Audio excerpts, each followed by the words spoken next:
Hello, everyone. Thank you for joining today to another class sponsored by Healthy Mothers, Healthy Babies and the Department of Florida Health for the program Moms for Wellness, which is focusing on preventing diabetes and hypertension in moms to be in Broward County.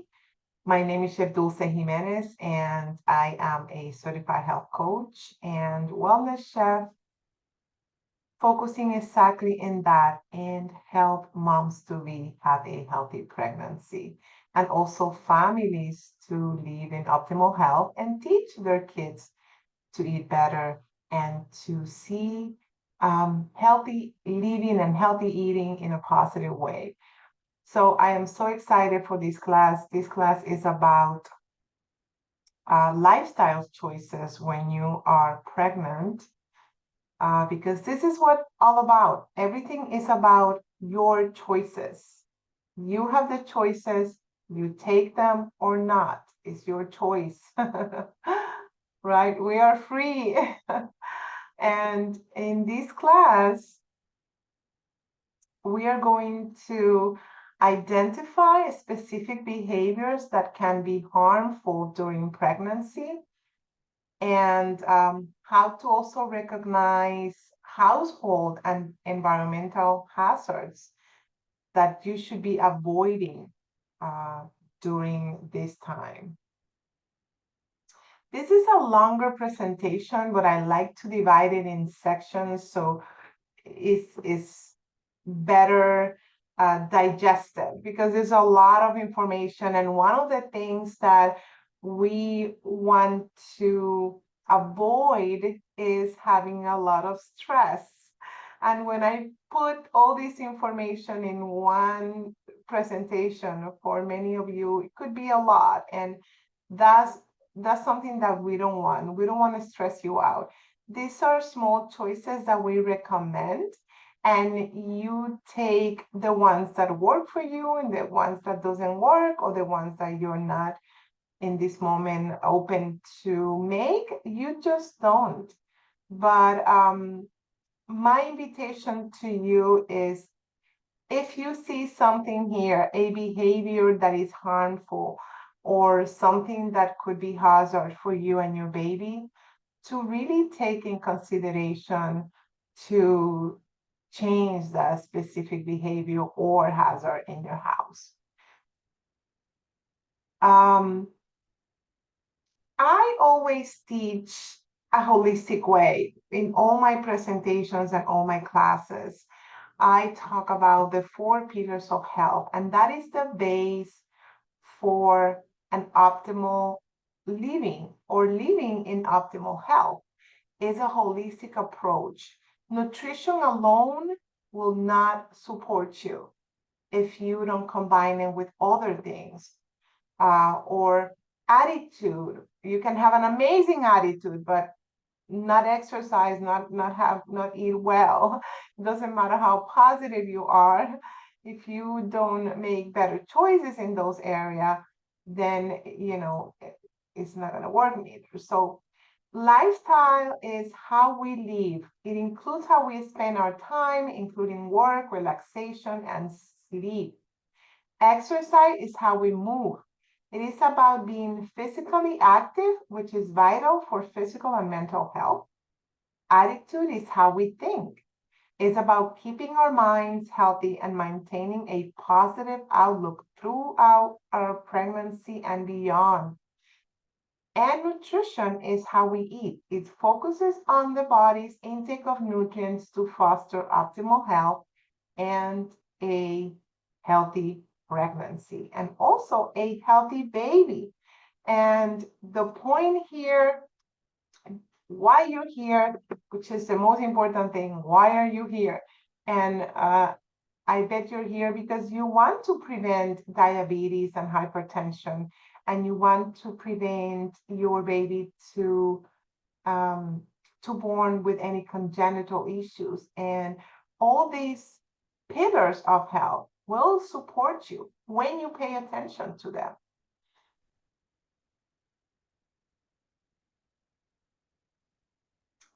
So let's talk about a healthy womb. Making good lifestyle choices will help create a healthy womb environment. Ideally, the best time to make lifestyle changes is before you become pregnant. Or when you start thinking about having baby. But that is a wishful thinking. Sometimes pregnancy come unexpected. Babies come when they want to. Hmm. So by the time you see positive results on your pregnancy test, your baby has already been growing for 2 or 3 weeks. And by the time most pregnant women see a doctor for their first prenatal visit, they are often 8 to 12 weeks pregnant. And their baby has already completed many critical stages of development. So that's why we say that it's important that when you're planning to have a baby, to start, thinking about these things. So a baby's major organ system, including the brain, are formed during the first 12 weeks in the womb. So these early weeks are when your baby is most vulnerable to the effects of drugs, alcohol, and other harmful substances. And toxins remain in baby's bloodstream longer and at a higher concentrations than in mothers because the baby's liver and kidneys, the organs in charge of eliminating unwanted substances from the body, are not developed enough to do their job very well. So the best way to protect your baby from harm is to improve your lifestyle even before you become pregnant or immediately when you know that these things are harmful for you. So the sooner the better. If you obviously you are all pregnant now, so start now, start today, start tomorrow. It is never too late to improve your baby's womb environment.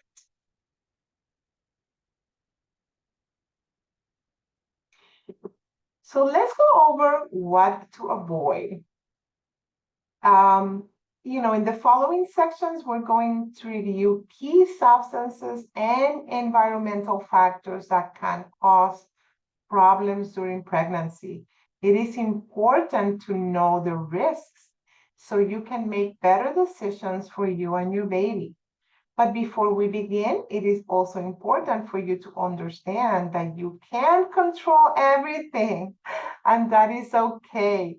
Don't stress if you are exposed to one of the risks we're going to cover. Just do the best you can and remember to enjoy your pregnancy. As I said before, this is not about stressing you out. This is about educating you so you can do the best you can. So the first one is smoking and baby. Let's start with substances to avoid or replace during pregnancy, which includes smoking and baby. Medical science has known for a long time now that smoking affects fetal development, and warnings from the US Surgeon General of that fact are printed on cigarette packages. This smoke contains approximately 4,000 poisonous chemicals, and smoking during pregnancy can cause so many things, really. Low birth weight. It's really babies of mothers who smoke weigh much less than babies of non-smoking mothers. They weigh less because they are undernourished. Nicotine narrows the blood vessels that carry nutrients to the uterus, depriving babies of some of the raw materials they need to grow. In addition, babies who are undernourished are more likely to have health problems and developmental delays. So oxygen deprivation. Less blood flowing to the uterus also means that these babies are deprived of oxygen, which can affect the development of the brain and every other organ in the body. Smoking is like smothering your baby in the uterus. Also, premature birth. Smoking increases the risk of complications in pregnancy that can lead to premature labor and delivery. Babies who are born too early can face major health problems and may spend many weeks in the hospital. And here in Broward County, we have a high incidence of premature birth, and yeah, it is an issue. Also, developmental problems. Nicotine and other chemicals in the cigarette smoke cross the placenta and get into the baby's blood. These chemicals are harmful to developing brains. Babies of mothers who smoke have smaller heads than babies of non-smoking mothers. They're also more likely to have lower IQs and to have behavioral and academic problems when they go to school. The more a mother smokes, the higher the concentration of tobacco-related poisons in her unborn body state.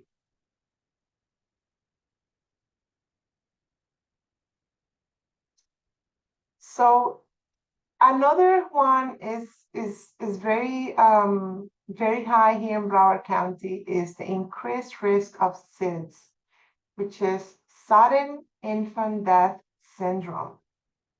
SIDS is more likely to occur in babies of parents who smoke. SIDS is the sudden death of an otherwise healthy baby during sleep. Scientists do not yet know, they don't know what causes SIDS, but studies have shown that babies who are born prematurely, who have low birth weights, and whose mother smokes are at greater risk. And also, researchers suspect that SIDS is caused by a subtle abnormality of the brain, the heart, or the respiratory system, an abnormality that may be caused or exacerbated by cigarette smoke. So there are also many risks with vaping. Just like regular electronic cigarettes, like e-cigarettes and other vaping devices include nicotine, flavorings, and chemicals that can do harm to you and cause developmental problems to your baby. So the vapor in e-cigarette is not created from water, but rather potentially dangerous additives and toxins.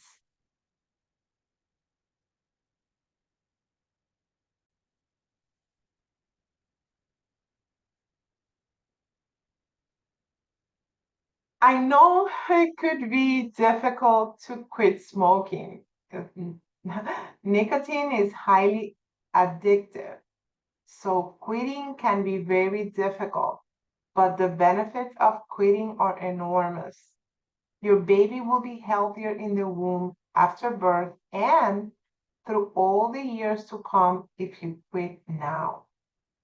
Plus, decrease your risk of developing health complications, including lung cancer, heart disease, and stroke. Some mothers find that they cannot tolerate cigarette smoke during the early weeks of pregnancy when they are feeling nauseous and queasy stomach. This is nature's own warning system. Some women are able to quit cold turkey when they find out they are pregnant. Others may need additional support. It is so amazing how the body is so smart. And I hear that some of you said that you are start craving salads and healthy foods as soon as you got pregnant. And that is the warning system, the prevention system, our body talking to us. I love a saying that says, listen to your body when it whispers so you don't have to hear it scream. When you get an illness on where something happened, it's because the body is already screaming because we never heard the whispers of our body before the scream. So that is something to keep in mind. So let me give you 8 tips to help you quit smoking or vaping if you are in this position.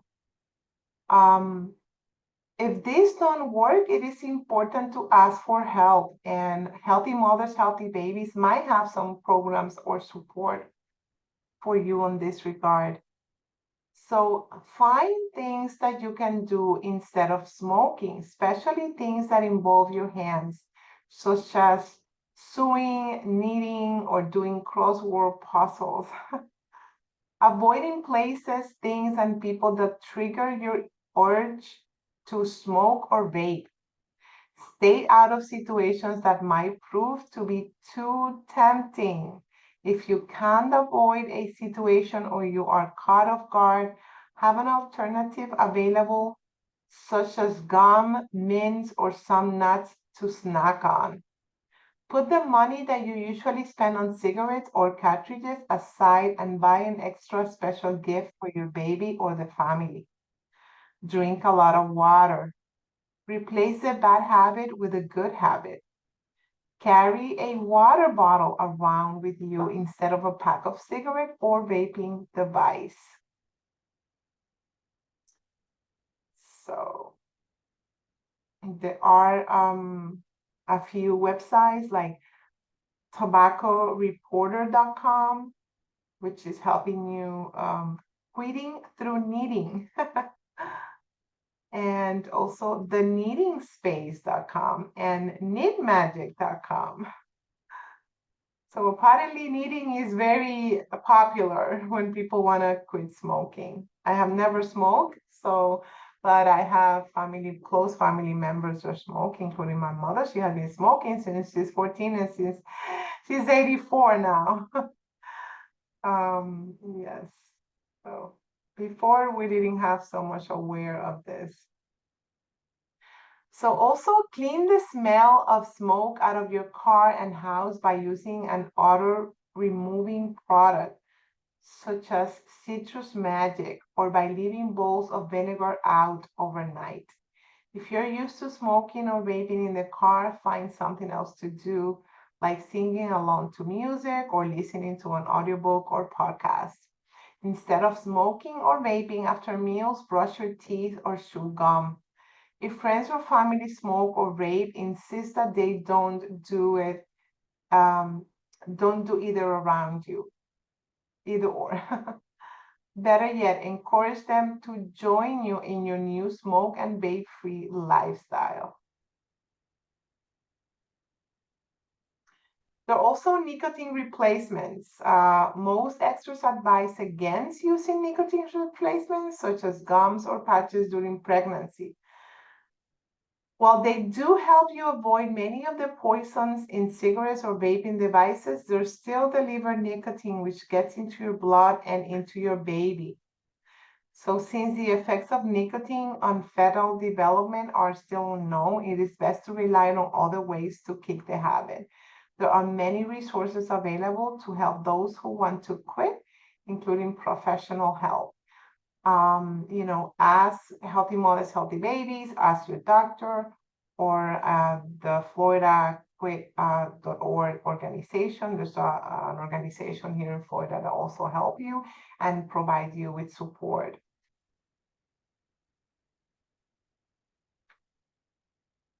And also breathing secondhand smoke from other people's cigarette or vaping devices carries the same dangers as smoking or vaping yourself. So you won't inhale as many poisons as you would by smoking yourself, but the smoke polluted air is not good for either you or your baby. Ideally, you want to spend your pregnancy and beyond in a smoke and vape-free environment. Insist that friends and family members go outside to smoke and not to do it with you there. In addition, you can ask them to put on an extra shirt or jacket when they're smoking outside and to leave the smoky smelling clothing outside when they are done to avoid bringing the smells back into the house. Avoid restaurants and other public places that allow smoking or vaping as well. Even non-smoking sections aren't pure enough. Yeah, it's crazy.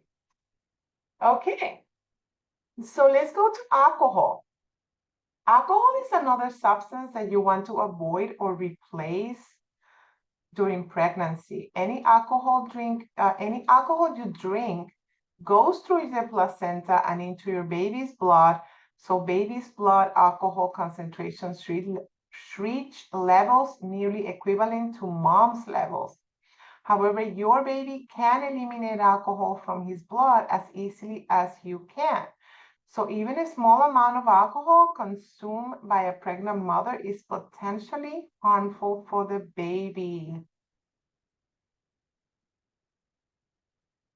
So large amounts of alcohol consumed during pregnancy through daily excessive drinking can cause fetal alcohol syndrome. Babies with fetal alcohol syndrome weigh less, are shorter, and have smaller heads and brains than full-term healthy babies. They also have unusual facial characteristics. Their eyes appear smaller than usual, their nose is shorter, and their jaw bones are underdeveloped. Sometimes they are mentally disabled. They may also have abnormalities of the hands, feet, and heart. Yeah, it's quite impressive what a little bit of alcohol can do to a baby. So, alcohol effects. Lower levels of alcohol exposure are also associated with birth defects, including mental disabilities and problems with the skin, heart, urinary tract, muscles, and bones. Alcohol consumption can also cause pregnancy complications, such as miscarriage, low birth weight, or premature birth. The degree of danger alcohol poses to the baby is directly related to how much alcohol a pregnant woman consumes. Greater amounts, of course, will do more harm. Researchers do not know whether there is a safe level of alcohol consumption during pregnancy. If large amounts cause significant problems with development, it may be true that even a small amount can cause subtle developmental problems. So the safe choice is to abstain from all alcoholic beverages when you are pregnant. If you think you might be pregnant or if you are trying to become pregnant, this includes beer, wine, whiskey, and other hard liquor. Alcohol consumption is especially harmful in the first trimester when your baby's brain and other organs are first developing.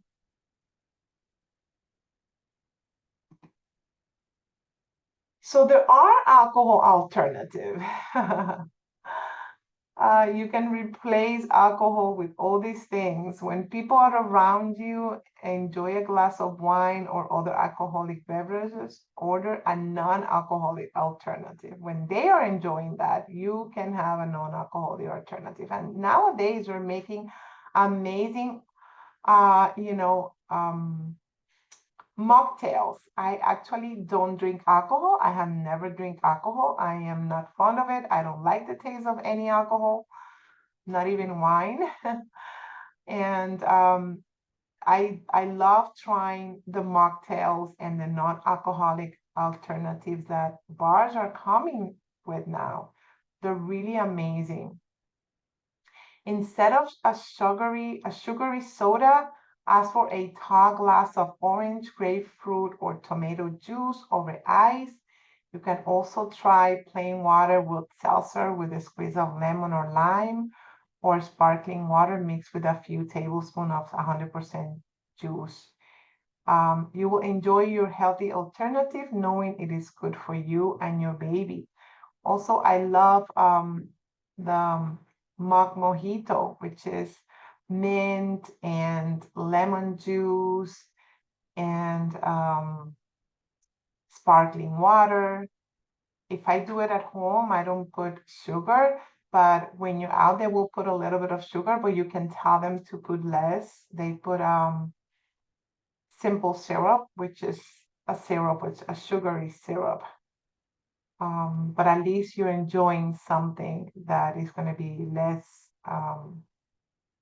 hazardous or dangerous for your baby. Okay, let's go to drugs. Bear with me. Some of you are not into none of this, but it's good to know, even if it's not for you, for a friend or family member.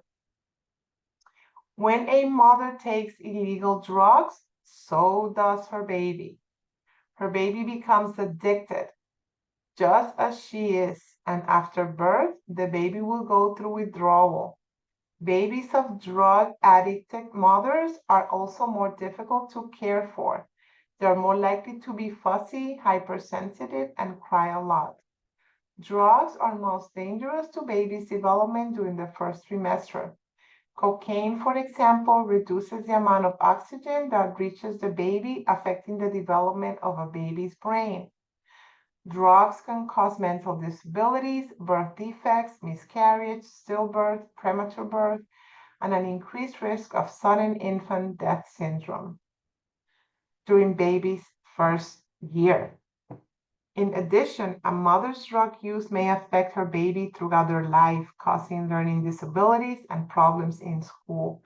Even marijuana, I know we are, it's very common now. We're seeing everybody smoking marijuana everywhere, but even marijuana, though by some users to be relatively harmless, it can be devastating to a baby's development. If you use illegal drugs, stop, please. The sooner you quit, the better. If you are addicted to a drug and find it difficult to stop, you definitely need to find help. Talk to your healthcare provider or a counselor and get into a program that can support you.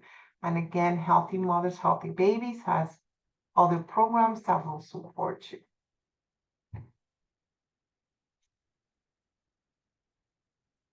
So medications, anything that goes into your body can also enter your baby's body.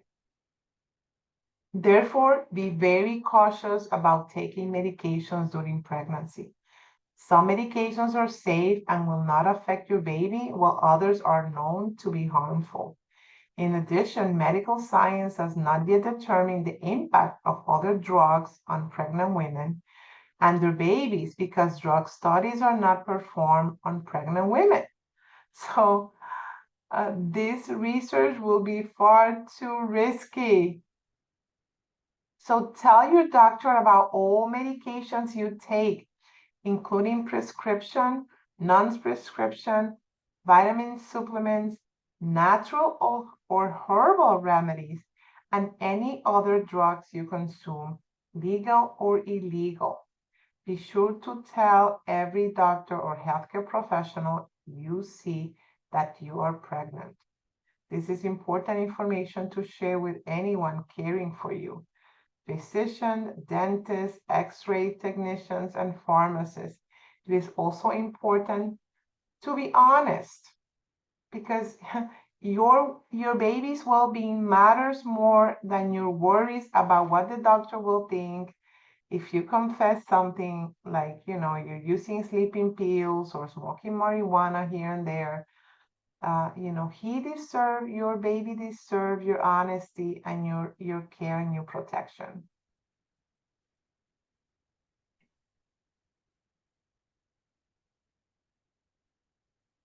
So many prescription drugs have a warning label that says do not take if pregnant.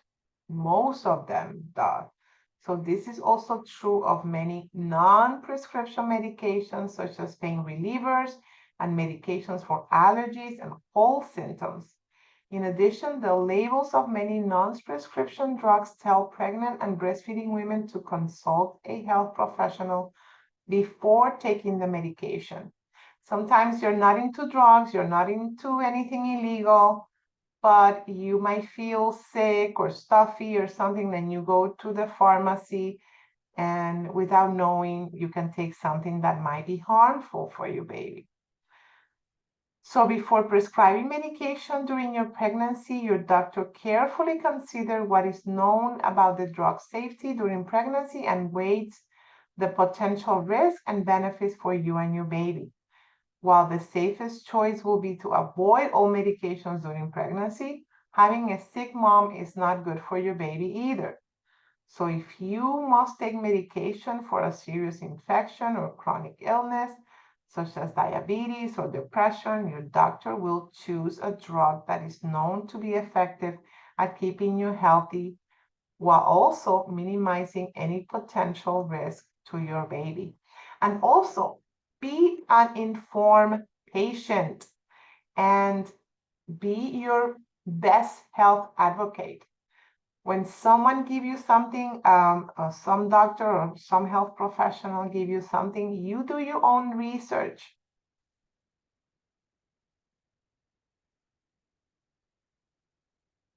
So let's talk about pills and skills. I like this because sometimes, and this is very true for seniors, doctors give a lot of medications for seniors, and this is something that I like to teach them.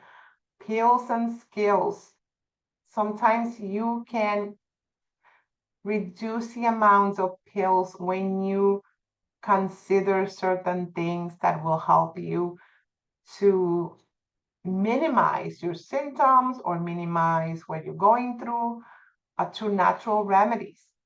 So if you're suffering from a cold or allergies or tension headaches, some over-the-counter medications are generally recognized as safe for pregnant women, but it is important to check with your doctor about all medications before you take them. And more than likely, there will be a natural remedy that will also support you. And sometimes, and many times, natural remedies are not, we're not talking about another pill that is an herb or something like that, because those also can have contraindications. So we're talking natural remedies, you know, maybe a tea or a cream or a massage or something else.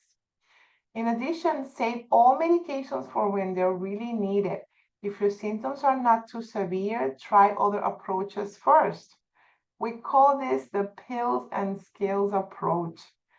Take action at the first sign of any illness, drinking extra water, getting more sleep, and eating healthy foods. Taking good care of yourself can keep a cold from turning into a more serious infection.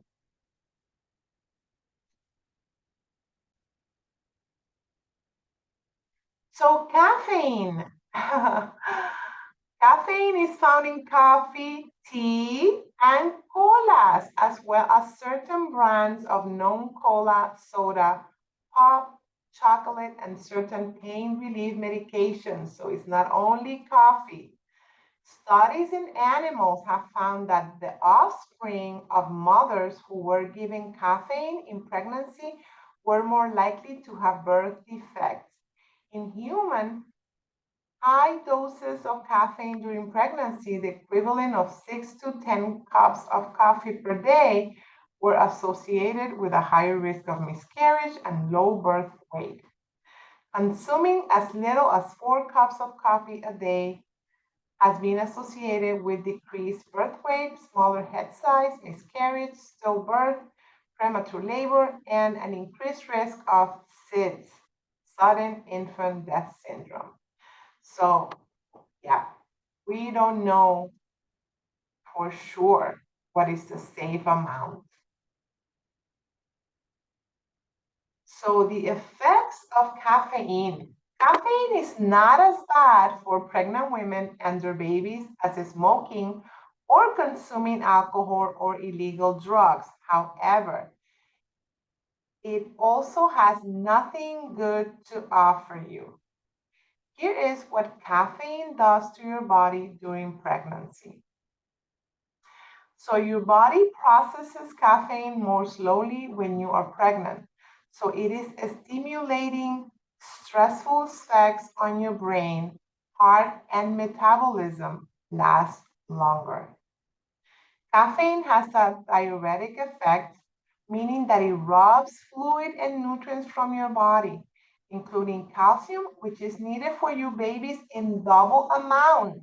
So your baby's bones are healthy. All those trips to the bathroom that go along with drinking coffee, tea, and cola can leave you dehydrated. Caffeine also interferes with the absorption of iron, a nutrient that you also need more of during pregnancy. So we may not have research that say, okay, 1 cup of caffeine will do this and this and this. However, the effects of caffeine are proven and are things that are consequences that you will feel and experience. So reduce caffeine intake.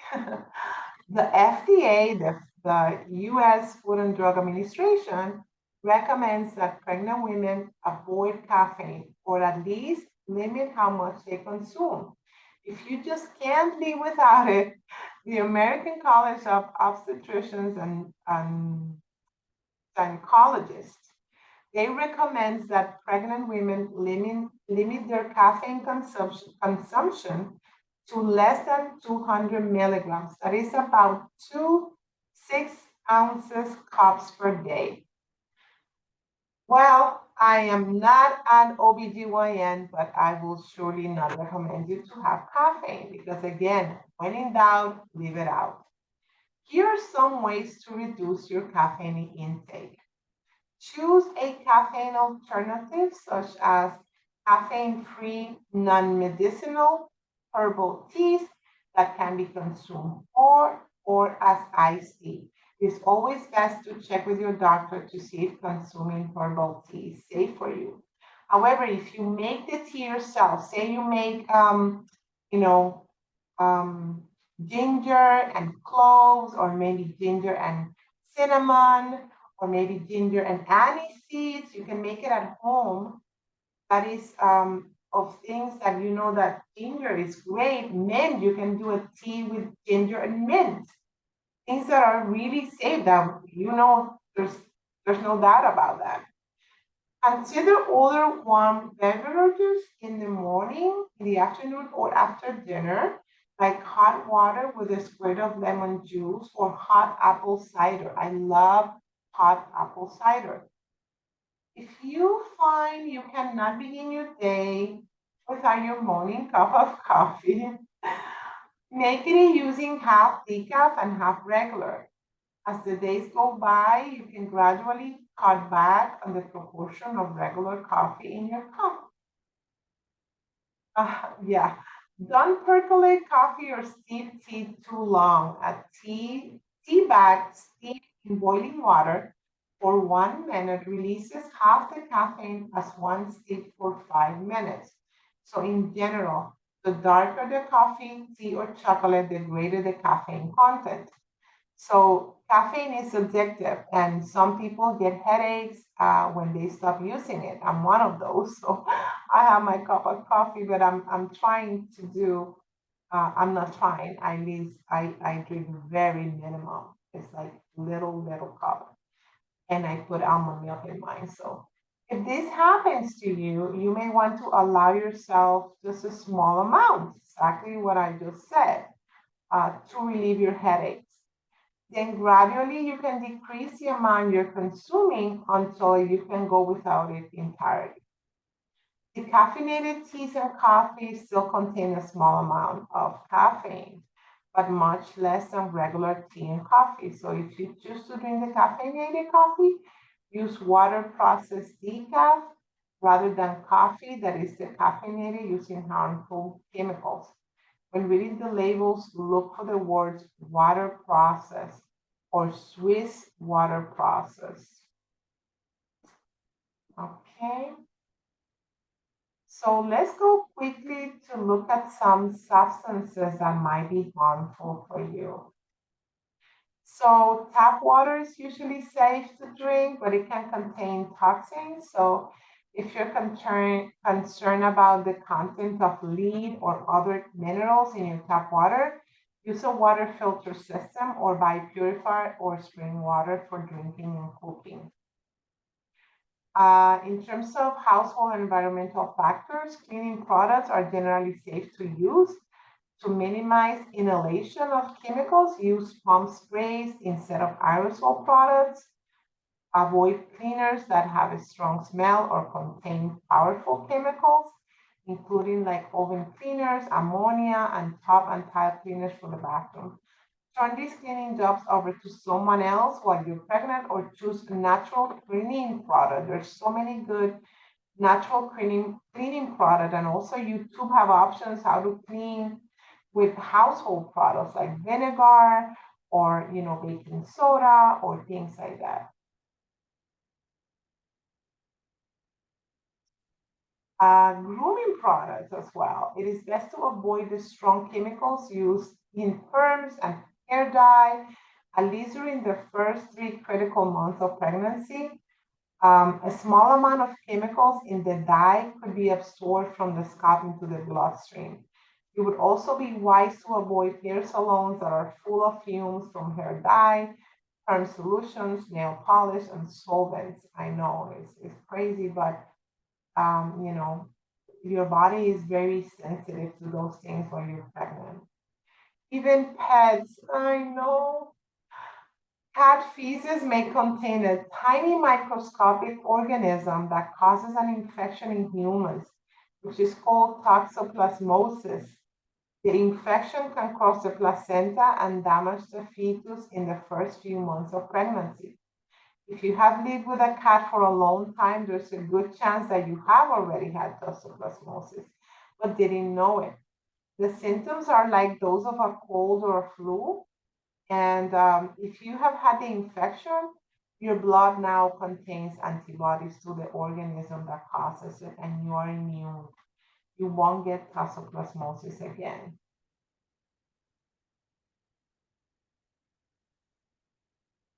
Insecticides, like, bugs are a nuisance.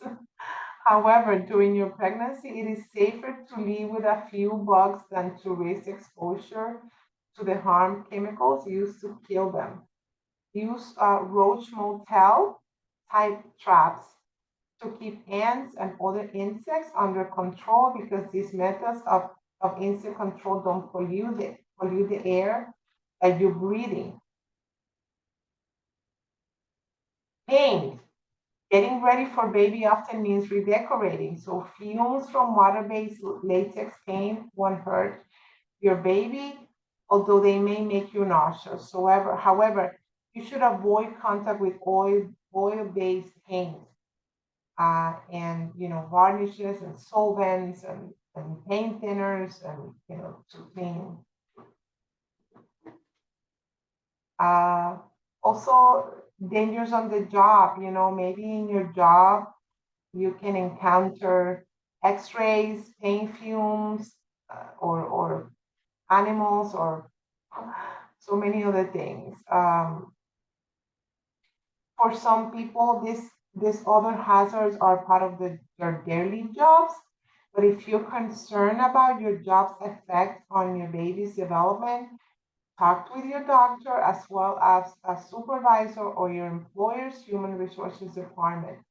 You may need to request a change in your responsibilities or make other adjustments temporarily. It is important to be realistic about your needs as a pregnant mother. And most companies, mostly if you're being there for a long time, they will support you. So we have come to the end of the class.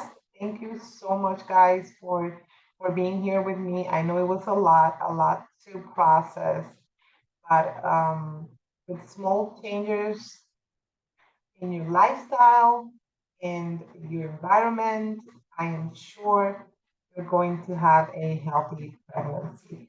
Thank you very much and see you next time.